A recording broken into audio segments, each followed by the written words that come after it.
ఎవరు ఇతను? ఇతను మా దగ్గర వర్క్ చేసేటప్పుడు ఇతనే ఆ సారు. ఈ సార్ ఏం స్టైలిష్ ఉన్నారు, కళ్ళజోడు గిల్లజోడు పెట్టి ఫార్చునర్.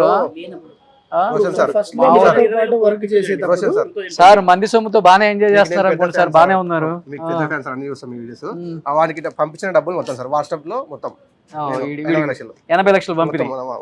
ఈ రమావత్ మధు అనేవాడికి 80 లక్షలు పంపిణీ. అన్ని ఏమన్నా అన్నావు అనుకోండి, రాజకీయ నాయకుల సపోర్ట్ నాకుంది, నువ్వు లక్షిస్తే నేను 10 లక్షలు ఇస్తా, నువ్వు పోలీస్కి లక్షిస్తే నేను ₹1 కోటి ఇస్తా, ఎందుకంటే మొత్తం వీళ్ళ డబ్బులే కదా, వాడి కాదు కదా. నల్గొండ సైడ్ మొత్తం నేను హ్యాండిల్ చేస్తున్నా చెప్పినాడు. నల్గొండ సైడ్ అంతా మొత్తం పాటు కలిసి పనిచేసేటప్పుడు.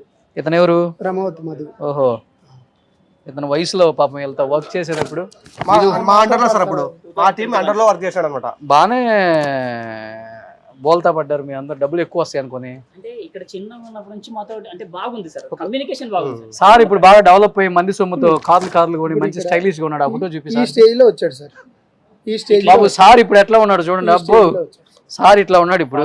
3 years కి గ్యాప్ తీసుకొని మళ్ళీ అట్లా వచ్చినాడు మా దగ్గరికి. ఇట్లా వచ్చాడు, అప్పటికి చాలా కొంపలు ముంచేసాడు. ఇది ఒక చిన్న తాండాలో ప్యాలెస్ విల్లా మాదిరి కట్టిస్తున్నాడు. దానికి వీళ్ళు మంగ్లీ వాళ్ళ సిస్టర్ ఇద్దరు పోయినారు. అసలు నాకు మధు ఎవరో తెలియదు అంటున్నారు. ఇదిగో మధు కట్టిన ప్యాలెస్ కి మన మంగ్లీ గారు, మన మంగ్లీ తమ్ముడు గారు, మన మంగ్లీ సిస్టర్ గారు. వెనక ప్యాలెస్ కనబడుతుందా?